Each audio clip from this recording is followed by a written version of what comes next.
Sky and Thread. I'm Kelly. Today I want to do a fun little flip through comparison of the Deviant Moon Tarot and the Trionfi de la Luna Illustrated Tarot that I just got not that long ago. And I know there's a bunch of flip throughs of it. It was really cool. We pre-ordered it. There were no like spoilers. We had no idea what it was going to look like other than the majors, probably from the original Trionfi de la Luna. Now, I do not own the original Trionfi de la Luna. Like, I've learned I'm not crazy about Marseille, although I'm still wanting to study it, but I find I haven't gotten to a place where I can integrate it really truly into my practice. I've gotten rid of a lot of my more Pip Marseille style decks over the years. So when he said he was doing this deck in an illustrated version, I got really excited because I love the Deviant Moon Tarot. I have it, I use it all the time. I have the borderless edition right here. And I wanted to do a side-by-side because what I noticed when I got my Trionfi de la Luna is that the illustrated minors are basically RWS from what I could tell. But I was like, how similar are they to the Deviant Moon? And is it worth it getting one over the other? So I was like, okay, let me do a side-by-side and see what people think, see what I think truly, because I haven't gotten to really compare the decks up close and personal like this. So I figured we could do it together. I'm sure I'm not the first one to do this, but I think it's a great idea. And if I see someone else who's also done this, I will be happy to link that video. So if you know of any, shout them out. I'd love to watch it. Excuse me, I needed a drink of water. Okay, so yeah, Trionfi de la Luna versus Deviant Moon original. Yeah. So let's go. I got some glare going on. I'm gonna hopefully not have it on the table when I take you down here. Let's see, before I do that, let me change my mind. The Trionfi de la Luna came with some extras. They had some cards, like a ton of devil cards, where you could pick your own. So I'm gonna show you some of these devil cards, and then when I show you the deck, you'll see the one that I chose to put in there. There's, I think, a different tower and a different star card maybe. Anyway, so here I'll show you. So these are some of the different devil options we had. Let's see if I put my face out of there. They are pretty intense, so I kind of love them for that, but I tried to pick the one that would, you know, hit me in all the keywords that I like to use. This guy is intense, but I love it. This is it's interesting to see a feminine devil. You don't always see that, so I think I will definitely speak to your shadow work that you're doing and what you associate with the devil. Again, more devils, so many devils, so many devils. This one is interesting. You know, I don't have the Deviant Moon book, which I still really want. And I've heard people talking about, oh, here we go. I'm sorry. I've heard people talking about, you know, the explanation of the symbolism in the cards. And I really hope maybe there's one for this deck as well, because it does not come with a book or in any kind in here. Here's a judgment. So I would love to finally one day, hopefully, find out why he chose what he chose, and like, why are there so many devils? Patrick, are you okay? I think this is the other star card. I love the astronomer. It doesn't hit for me in the way I want to read tarot, but I just think it's a super cool star card, and I almost just want a poster of this to hang up. I love that as the person seeking the answer. And then, yes. Okay, so yeah, these are tower cards. I don't know why I second guess myself. But this is House of God, which was like, whoa. I like it though, especially if you deal with like your Marseille, like historically, like religious views, you know, if that's what you're into for tarot, you know. And then lightnings, which is like a little bit more of a natural thing. And it was funny because, like, for some reason when I first got this deck, I was like, oh yeah, this is exactly how the Deviant Moon feels. But then you'll see when I put it side by side, Deviant Moon is so much more like digital art that I honestly didn't even hit me like how digital it is until I put it with this. So now I'm like really torn because I love this really Marseille illustrated style so much. I'm like, okay, but I want the Deviant Moon in this art style. You know, but you'll see. So now I don't know if this might replace my Deviant Moon. I'm gonna go ahead and flip these over and zoom in for you now. And let's go ahead and get into these now. So you can see that the Fool here feels much more relaxed. He's kind of more playful. There's still a little bit of danger of what he's doing when you see the teeth on these fish. You know, he's playing, he doesn't realize the danger. But in the Marseille style, in the Trionfi de la Luna, I think he reflects more of like the madman in a way. And that little moon is just like, what are you doing? Again, these aren't new, so maybe I won't spend too much time going through the majors because I think anybody who has the Trionfi de la Luna has already seen them. So we'll go through pretty quickly. You know, we have the traditional magician. This one a bit more too. You know, there's always multiple limbs, multiple arms and legs, you know, going on here. Here he is like a part of the table too, which is kind of cool. It's like there's more than meets the eye there, where here he is effectively doing his tricks. And I would say that this magician also has a very Marseille interpretation, or at least I should say representation, versus other Rider-Waite Smiths. This is really interesting that I'm still a very young student of Marseille, but to see the priestess like surrounded by fire is really interesting because I've always considered it more watery of a card, or at least like an airy card. Like air element here kind of feels good to me, like she's kind of taking you out of the city, you know, and it's almost like the moon in this card is enlightening the sky from the priestess herself, where this one is like the calm surrounded by madness almost. And I'm just gonna get my actual Marseille deck really quick. All the same, none of these women are encased in fire. None of my women of my Marseille are encased in fire. So that's an interesting aspect for me here. You have the Empress. It's almost like she's a part of this flower. She is the creator of the, you know, the field around her, where this one feels, you know, just a rich lady doing her thing, being the woman who kind of controls her environment. You have the Emperor. They kind of have really similar energies. You know, they're controlling some kind of small animal. They're overseeing. They're cloaked. They're majestic. They're in charge.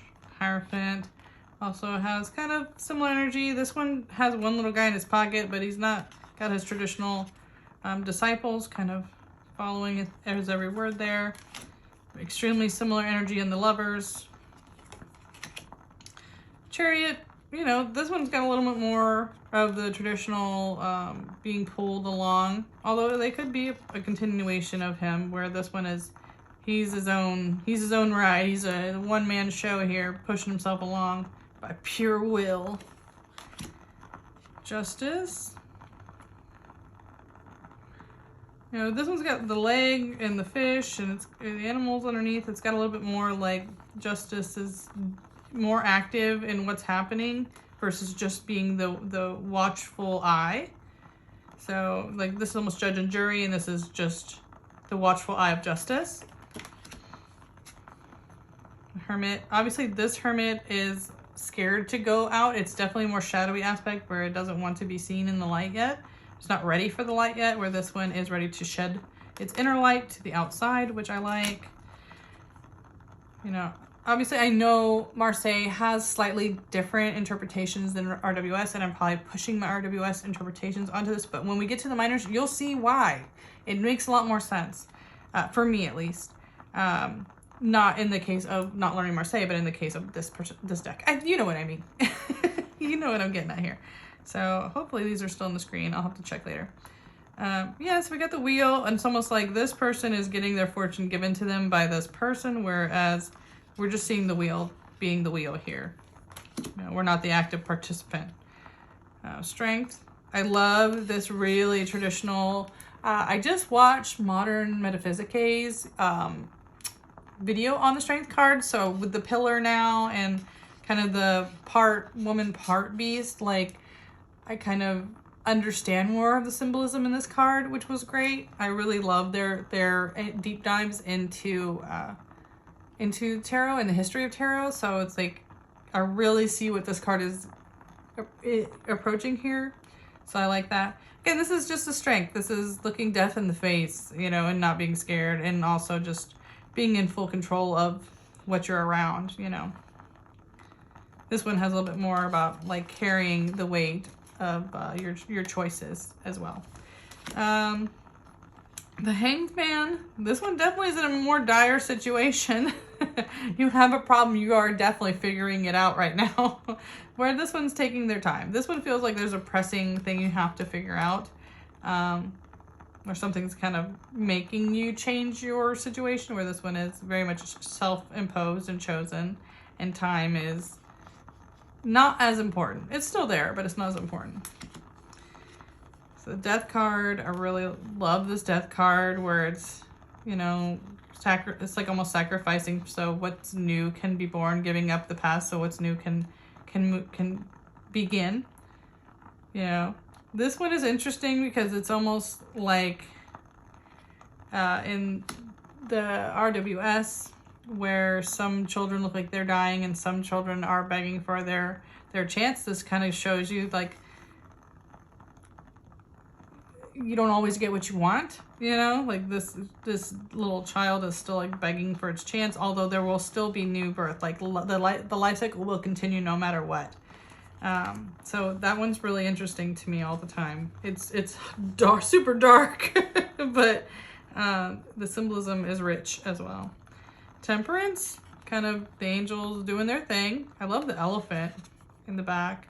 I'll have to look up more symbolism for elephants and these cards and what it means, but yeah, the traditional. I think the one thing I'm missing on this one is maybe the growth. Like I feel like it's missing some flowers here, but also that's the world that they built for this deck. And I'm sure the big book will explain that, and it'll have so much more meaning. I really want that book so bad. But yeah, Temperance is cool. The Devil, this is the Devil that I chose. I liked him having the little guys and just the really kind of traditional Baphomet feeling of that one. This guy, I just get, I can hear the little twinkle toes music, do, do, do, do, do, do, like I'm coming, I'm gonna find you. And this one is just, he's in his power, he's doing his thing. So I really like that traditional like Baphomet style. We have the Tower. I went with a very traditional Tower as well, just because a lot of times when I'm reading, those cards are beautiful, but like the House of God one was just a little too intense, and especially if I read for other people, they're going to be like, what? But, you know, some days for me, you know, that's something I need. So, yeah, this Tower, I went with the traditional. And same thing with Star. I went with a more traditional Star because the Astronomer was cool, but I just don't know if when I'm in a reading, if I'm going to get distracted by the Star card more than just kind of feel, you know, what I'm used to, what I know to do. So it would take some adjustment. I don't know if I want to put the time in, but I would love for that to be like a poster or something to hang up. But yeah, the Star, you know, this one, she's not in and out of the water. It's like almost, she's kind of escaping it in a way, because that fish is like eating her and the bugs are like kind of eating her. It's almost like she's had to leave the water to move on, you know, like almost praying for more faith, reaching out or something. I swear I'll get through these. I didn't mean to take so long on this, but honestly, again, this deck is really new and I haven't spent the time with it that I want to, although I have read with it once already. But and the Moon, I love the Moon. I love this little sleepy guy. You know, what happens in dreams, you know. It's just cool. Okay, Sun, very similar feelings from these two cards. Although then the hand inside the body. I would love to know what that choice is about. Maybe, again, like the struggle for what you want and what you have to give up to get there. Something along those lines, maybe. Again, I don't know what the true Marseille of that meaning of that card is, so. Judgment. I went with this Judgment card. Because I kind of still felt like people waiting to receive their judgment, you know. Are they going, or are they just being threatened with hell, or is it their own fear, or are they, you know, their fate's in the midst of being decided, where this one is, you know, you're answering the call, you're reborn into your new, so it's almost like the opposite. These are definitely like reversals of each other, but I still like the message, and I still like the three figures. It brings them to mind. And then the world. I love her, them. They just look like they're ready to live their best life, you know? They're coming out and they're like, let's do it. I did it. Let's do it again. Where the merfish is nice, but for some reason it gives me like Capricorn vibes. And I don't know if that's where I'm supposed to be going with this one. So the fish choice has always been interesting to me. But it still has enough regular worlds RWS symbology that I can read it and not have any problems. Okay, so we have our Marseille Ace. Kind of looks almost like a slab of meat as much as it was a tree. Like, it looks like the leg of an animal of some kind. Which maybe it's like the thorn looks like a tooth. But I love the Ace of Wands here. Both great. And we have the two. So it's like he's taken one and he's about to decide to take the next. So it's a planning phase. It's a choice. I like it. You know, I think it fits that RWS style. Now, I don't know how much of the pips in Marseille traditionally follow the same rules as RWS. I didn't think that they did, but maybe I'm just wrong, and this is just me learning another lesson. If that's the case, I'm happy to. But yeah, so again, we have the same kind of feeling here, pondering, deciding, waiting for the right time. You know, one is a sun and one is a moon, which is kind of interesting, but I think that's a world building decision here. But yeah, so this is hoping patience pays off. You know, our Four of Wands, our happy home, you know, same thing here, kind of protecting the home, protecting the house. Five of Wands. You know, it's a fight. It's always a fight. It's always chaos. So I'm seeing, you know, RWS here in the illustrated, which I kind of thought I would see more variety. I thought maybe it was just my own misinformation or misunderstanding that Marseille's meanings were slightly different than RWS in the pips. So that's what I thought I was going to get here. But that could be my own, like, again, misunderstanding of the situation. Six of Wands, you know, victory, sitting up on his pedestal, shining his light on everyone else. You know, Seven of Wands. This one seems a little more Eight of Wands energy to me. But I think it's because the conscious decision the artist made in the next cards. Yeah, Seven of Wands. I feel like this is more of a Seven of Wands where but this can also be very Nines. So I do like, it's like that battle where you have like a bit of the upper hand. This one has never felt like they have the upper hand. It feels like they're almost running away from their problem, which, I mean, it's maybe the shadow side of the card, and a lot of this can deal with shadow sides. So I think it was just a choice the artist made. But this one feels like they're standing up and fighting, like there's action happening. And then we have our communication.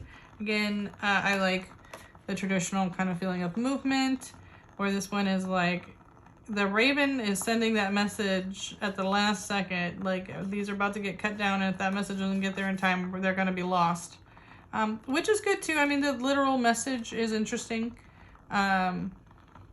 So it works, but they are a little different there. I'm just gonna clean up my area here a little bit. Nine of Wands, you know, there now you have your defensive, you know, where this guy is a little sad by all the stress and the fight that they've been through. And they're both, you know, you can see both of them are worse for wear. I think this one's a little bit more swordsy energy. It feels a little more mental and actually kind of some mix between swords and cups. It feels like mental and emotional instead of kind of this fiery, defiant energy, but all the same, I think both cards are really good. Again, this feels very RWS clone to me in a way. You know, and this, you know, our man with a bundle, our load of work we have given ourselves. Too much work. Too over ambition has stressed us out now. So that's great. We have our Page of Wands. I kind of love the stilts here. It's really cool, like learning to use your element to move along. But he's learning how to grow this flower big and tall. It works for me. Knight of Wands.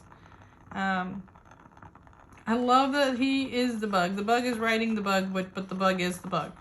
Like, it's bugception for the Knight of Wands. But he's getting there. He's going along. This one feels like it's stopped. Like, he doesn't feel like he's moving. And I like the sense of motion in this one a little bit more than this. This feels like he's actually fighting with his steed there.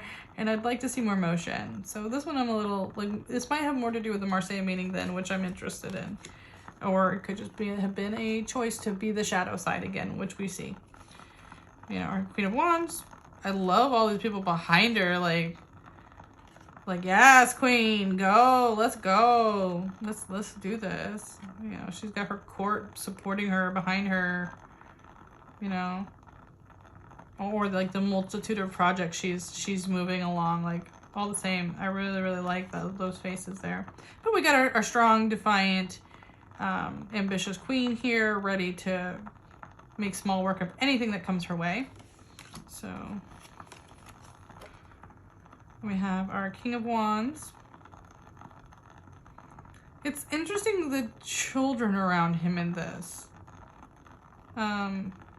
Where usually I feel like a King of Wands is a young king. I feel like more like showy. Like, look what I've got, look what I've achieved, look what I've done with myself. Versus like the happy family man. So this King of Wands is always a little interesting. And I notice when I read it doesn't come up for me. So it's probably also how I work with the deck. Deck knows this is going to throw me off. But this one looks good. He looks like he's nice, he's young, and he's showing off what he's done with himself, and he's got his nice little kingdom behind him. So his Ace of Cups. This Ace of Cups is absolutely gorgeous. I love the aces. I know they're probably directly from the original Trionfi Della Luna, but I love the aces. This ace is also really, really nice, keeping that cup, you know, it's whispered. It's like being filled from a divine hand there, a divine cosmic being there. So very good. You know, our Two of Cups, our couple coming together. Union is happening. She's pregnant. Oops, whoopsie. Okay, sorry, my alarm went off. Yeah, it's coming together. She's pregnant. You know, again, their cups are being filled by that celestial divine. You know, like the universe has brought them together, which I like. And this one also has an inference of maybe pregnancy. So if you're looking for cards to denote pregnancy, there you go. I like the Three of Cups for a pregnancy card personally, because a lot of times I see that as someone who's celebrating, but sometimes if someone, you know, is curious, the Two of Cups looks like in these two decks, that's what the artist associates with their pregnancy card. This is on the box, which is hilarious. When I got the box, I was like, oh my goodness. They're being carried around by their emotions and just having a great time, you know, making the best of whatever situation they're in. This one is just like, there's to me like the warning of like, have a good time, but don't go too far. What goes in must come out. I don't know, but the hiking up of the dress, it's too much. It's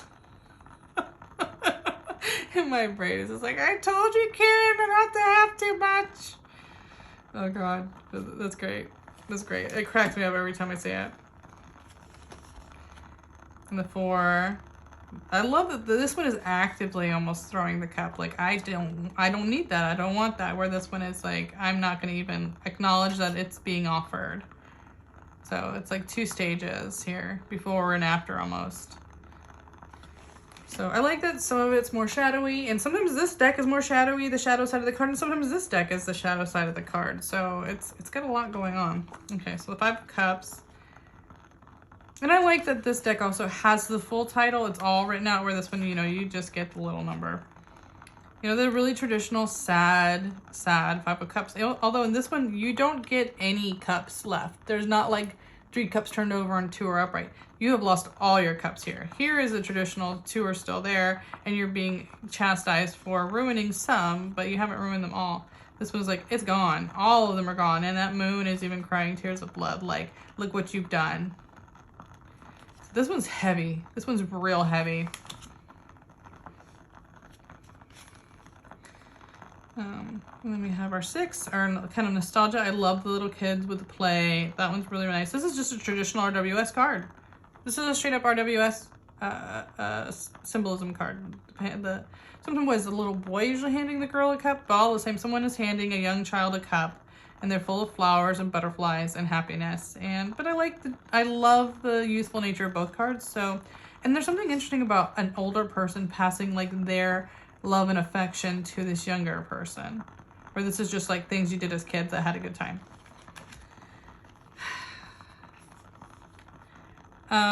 You know, your 7 of Cups, just super traditional RWS. Again, maybe I don't know the history of the 7 of Cups, where maybe it's always Imen and Marseille style. I think had different things in the cups. Maybe not. I have to check, but that might be a thing. But either way, it feels very RWS to me. This 7 is really interesting because the cups are all empty, but it's almost like he's in the painting process, so he's choosing where things are going to go. He's still got a lot of decisions to make while you're working on a piece of art. And I think, you know, the creator threw themselves into this card a little bit, which is kind of cool. We got our 8 of Cups. So again, super kind of traditional. The cups are kind of closer to the figure than I think normally they would be, farther away, to give the impression that they are walking away. Again, this one very clearly is like, I don't want these cups. I don't want it, I'm leaving. Where this one is almost like, I have somewhere else to be. Very stuffy, like, I have, right, I'm choosing to walk away from the sadness into happiness. It's very like one half versus the other half of the card, right? Like, this half is stormy and cloudy and sad, and this side he's like choosing happiness, which I actually really cool.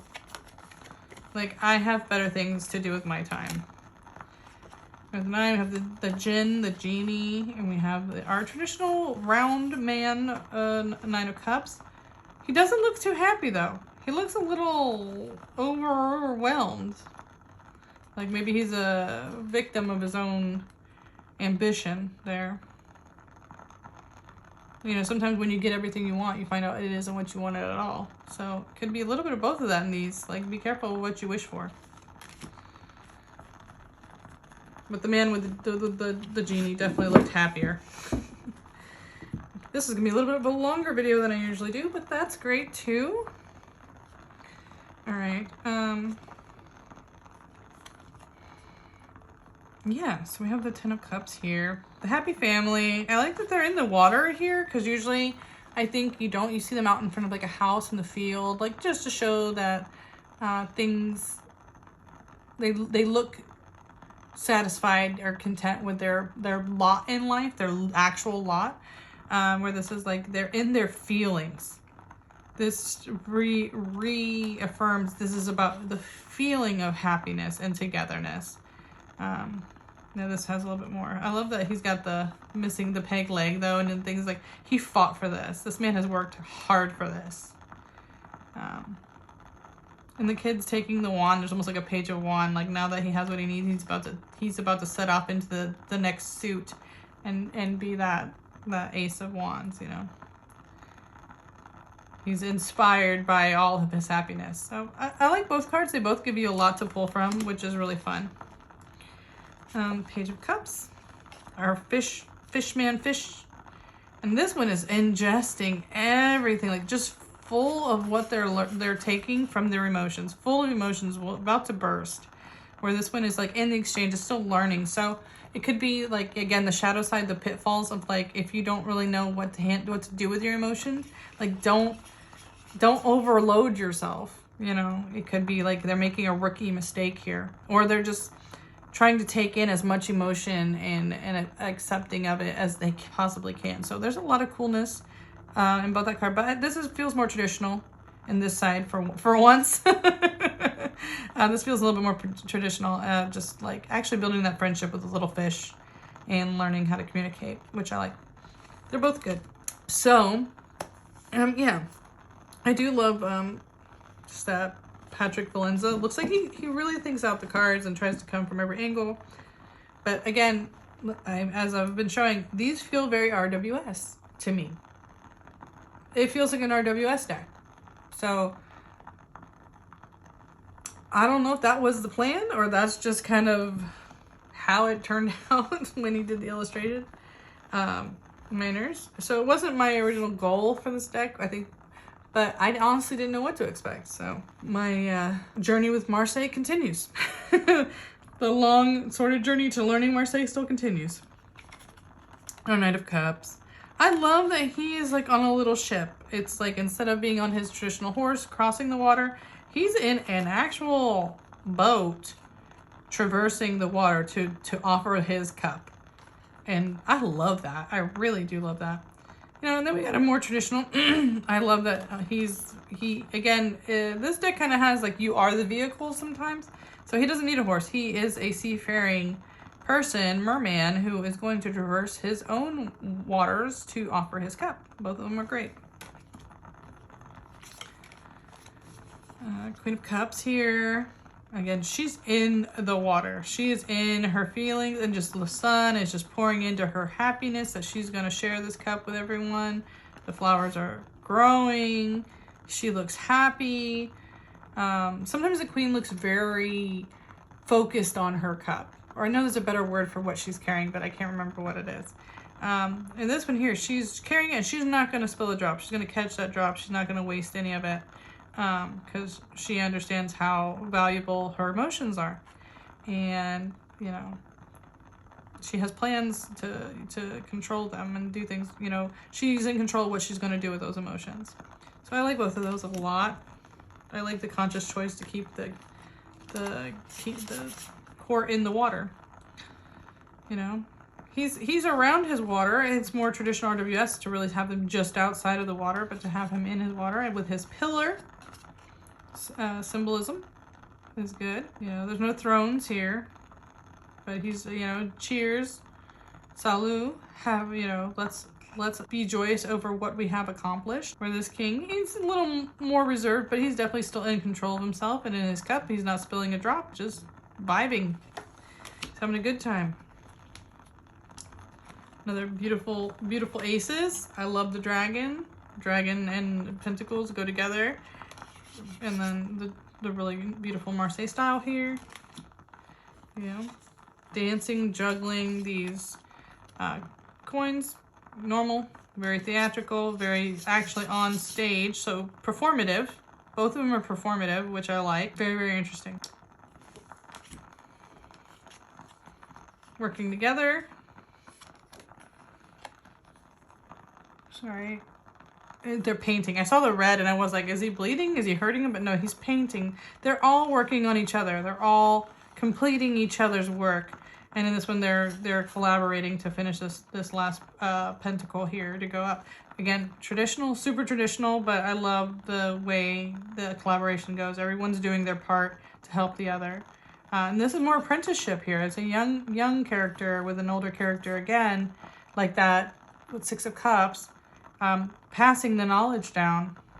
So that's also really cool that it has that aspect too. It's not just collaboration, it's mentorship, it's teaching. We got our 4 coins. Yeah, I love that this guy in the original is kind of taking his coins, but it's showing that he may be going down a bad path. That path is looking a little fiery, and that person guiding him does not look like they're up to anything good. Where this guy is just very Ebenezer, and his ghosts are coming to catch up with him too. So, first time I saw that, I was like, ooh, scared the crap out of me. So yeah, he's learning that you can't lose yourself to those gold pieces. You know, holding on to him doesn't serve you anything good. In fact, probably only bad things are gonna happen. Yeah, and we have our 5 of coins, very traditional. We're outside of the church in the snow, needing help. And this one too, seems more scared, like more scared and naked versus more scared and helpless, but same idea. This one, the church is actively peeking out, going, I see you, and I'm still locked up. So a little darker there. 6 of coins. Again, this is our help. I like that this one, almost all the coins are going to the person that needs help, and the cup is like, this one feels like it's a true, genuine emotion of, I want to help, what good can I do? Where this one is like, yes, I'm going to give you 1 of my coins, but all other 5 are hidden behind my back, far out of your greedy little hands. Like, it feels more shadowy here than here. So I like that, you know, some decks he went more shadowy, some decks he you know, it's like it alternates which deck he went shadowy with. He didn't try to just pick the same direction in all the cards. We got our 7 of Pentacles. So it's interesting, this one's bleeding. Like it's being poked. It's like being checked if it's ready, where this one is just being monitored and enjoyed. You know, watching their hard work come to life, where this one is almost like, it feels more invasive the way that they're checking up on it. You know, okay, give me my fruits. You know, a little more impatient, a little more violent. And the 8 of coins. Doing your hard work, doing your hard labor, making sure those coins are doing what they're supposed to, making sure you're very focused on the future and what you need to do to get there. Now, in this 9 of coins, I love like the rainbow feathered cloak, that whatever is happening here. Absolutely beautiful.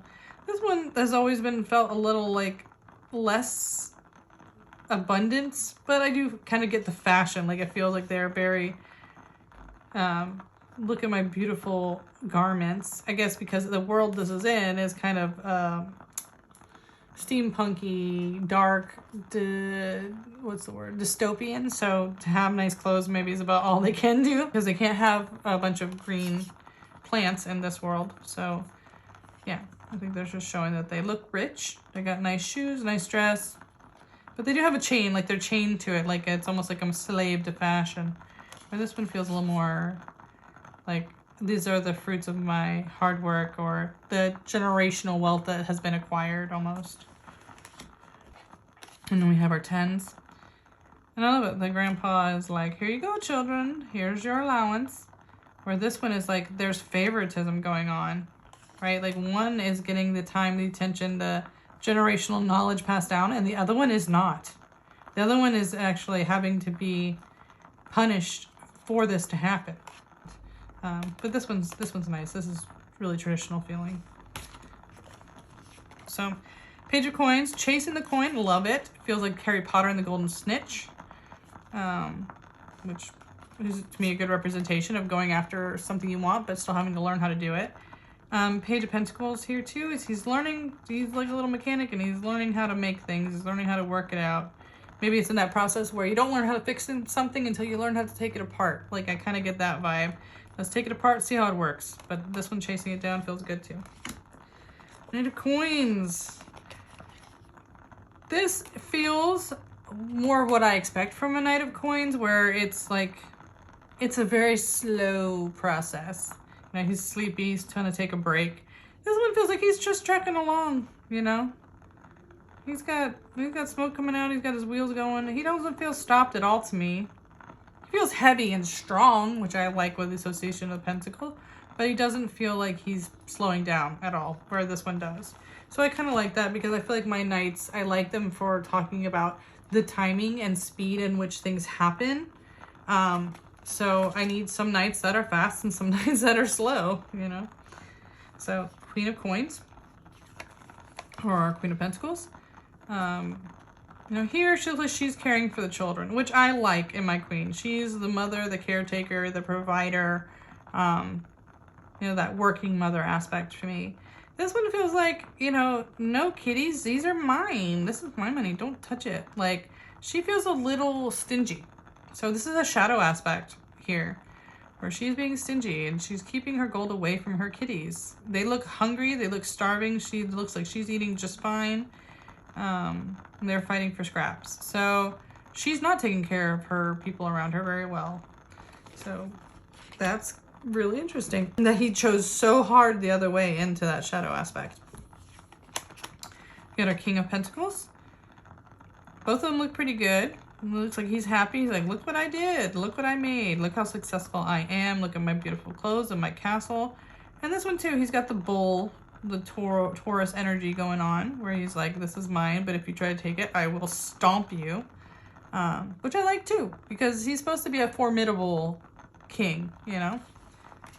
Big and strong. So, Ace of Swords, both absolutely beautiful cards. I love the angel aspect to this one, but obviously this is just absolutely to die for. So, don't have a lot to say about the aces other than so pretty.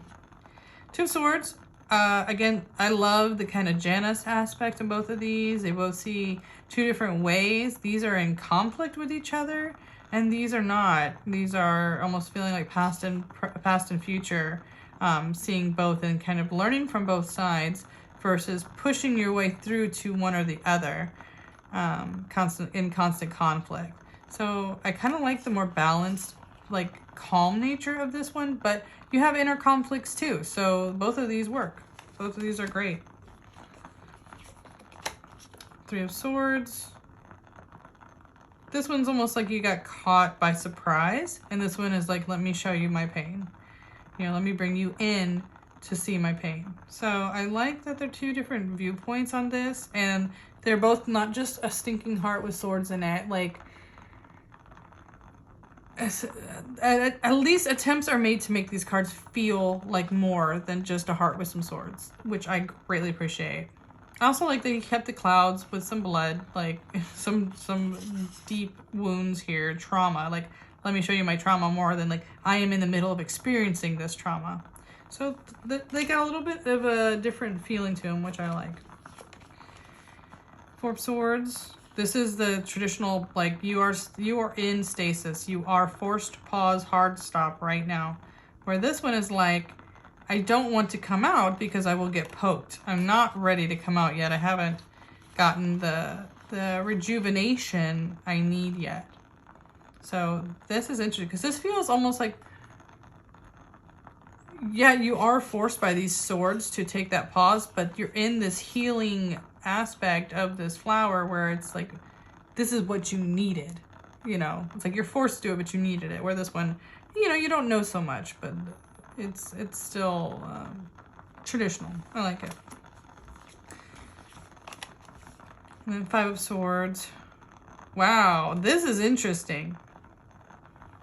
So, you know, the regular five here, where he's kind of the cruelty and kind of end of conflict, but moving on kind of maybe with a grudge, like the hard feelings that come after the battle, where this is almost like you are almost dying, you know, by your own choices.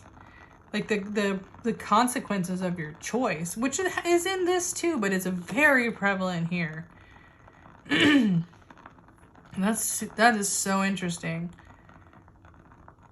It's like, it's both are harsh, but this definitely feels like you have another person to be angry at or spiteful at, where this is like, this is my own fault. That's crazy. I mean, not crazy. It's really interesting. But colloquially, I want to be like, that's crazy, man. My mind is blown. All right, so then we have the 6. Yeah, both of them pretty much you're moving on. This is very airy for the swords, which I like. Swords is air, but it just does tell you that it is emotionally charged.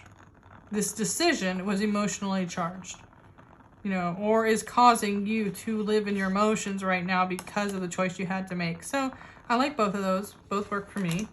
I mean, basically everything in these decks works for me, but you know, some choices I really like more than others. We got Seven of Swords, a super RWS clone. You know, we've all seen this image of this guy running off with swords. Whereas this one is more of a risk. Again, this is almost like from your own consequences, your decision and your own consequences. If you're not ready, if you're not ready, this could go horribly wrong, you know? You know, or are you going to fool the people watching you, right? Because there's always that aspect of deception where it's like, is this real? Is this a trick? You know, what are, you know, are the results guaranteed? Are you gambling with your life, you know? We have our 8s. You know, again, super traditional. You are locked up in these swords and you're going to have to figure out your way out. But there is a way out. He's got his one eye open. He's figuring it out. Where this one is like feeling shut in, and this one has less of a clear way out, right? You have your window and then you just see that if you leave, it's very, for me, feels very Marie Antoinette, almost like the mob is at the door coming to get you, right? But maybe it's all in your head, you know. Maybe you just feel like everyone hates you, but it's not true.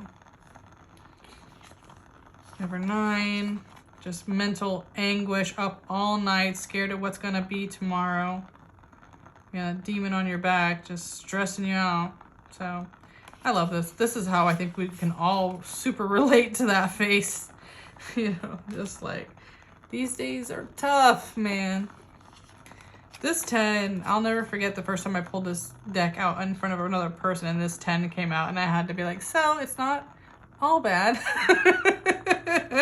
And I think they really like, you know, Patrick Valenza really liked that sentiment. So it's like you see him from inside and outside the box, essentially. Although this one has his heart exposed, which shows it's a little bit more serious, I think, than this one. Like this one, there's some pain and you're stuck, but this one is very much like you're also emotionally or heartbroken at the same time. So, like, there's a difference between stabbed in the back and stabbed through the heart, right? And this one has definitely the heart. So, I like the continuation of those two cards. Page of Swords.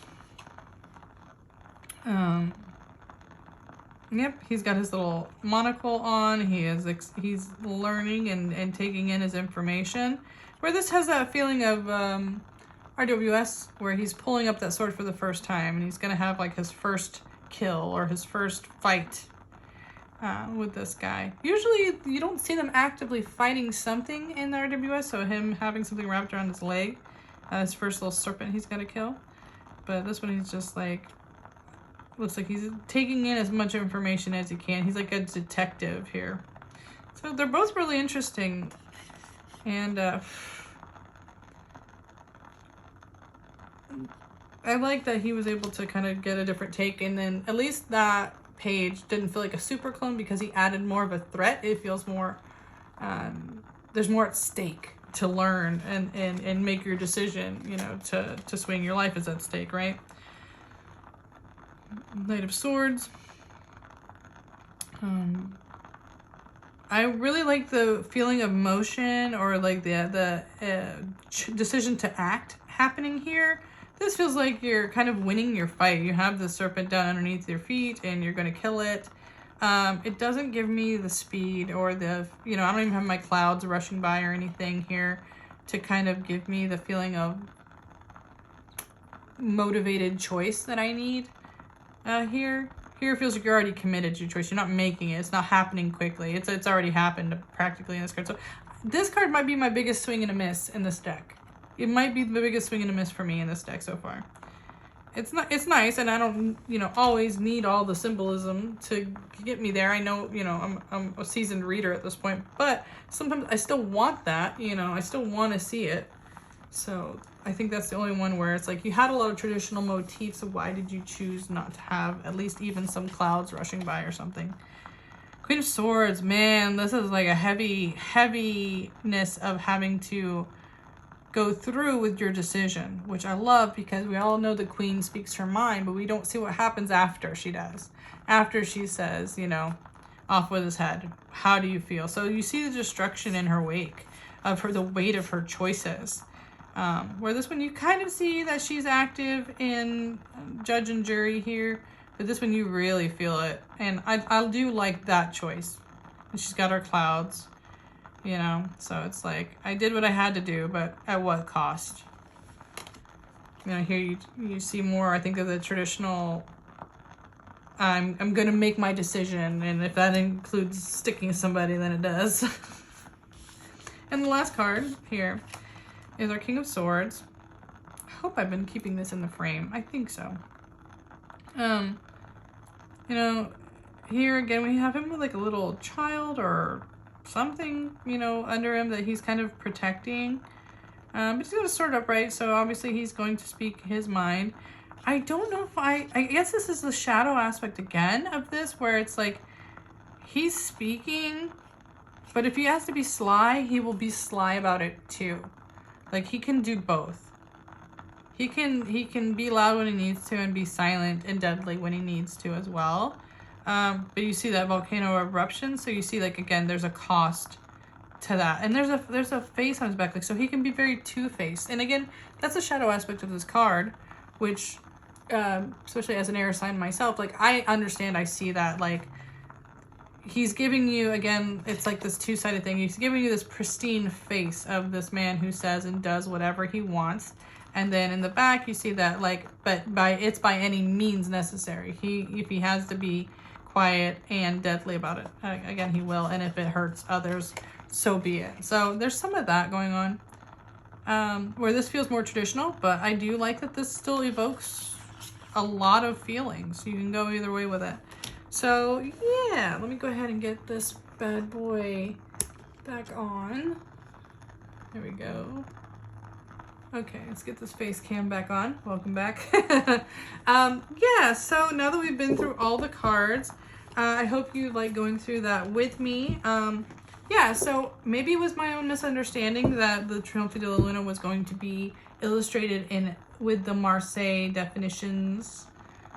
I always thought they were slightly different, but to me this feels just like RWS, but with some of them flipped to the shadow side. So maybe that, again, that was my misunderstanding. Sometimes I am not good at reading all the fine print, and maybe I just put false expectations.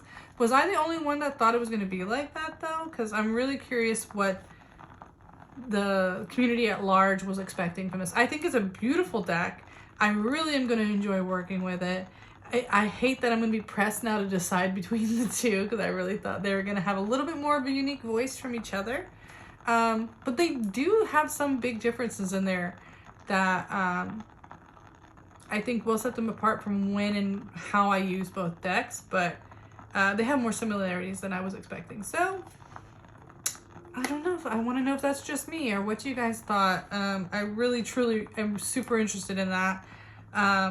Because, yeah, I just don't know enough about Marseille to know if I was just being stupid.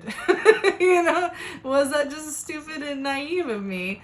But all the same, I love that illustrated style in this deck, and now I wish kind of that I had a Deviant Moon. Like, because I love the world in the Deviant Moon. I love the dystopian, dark, steampunk aspect of it, but I love the illustration of the Marseille, and I'm like, I want them. I'm like, just now kiss. Just be one deck. Just this and this and this. Yeah. Like, that's what I want now. Which I didn't think I was going to have that conflict in my mind before. But now I do. Now it lives there. So, yeah. Please share your thoughts on this. Again, I'm sorry I haven't been so active on this channel lately. I've just been swamped with life things. Trying to figure out how to move. And I got summer travel plans going on and just a whole bunch of stuff, you know. So yeah, I just haven't had time to record like I want. So hopefully you guys understand, but I do miss you guys, and I will try to catch up on everybody's channels and see how they've been. And yeah, so I look forward to that, and I hope you guys are having a great day, and I'll see you soon. Okay, bye.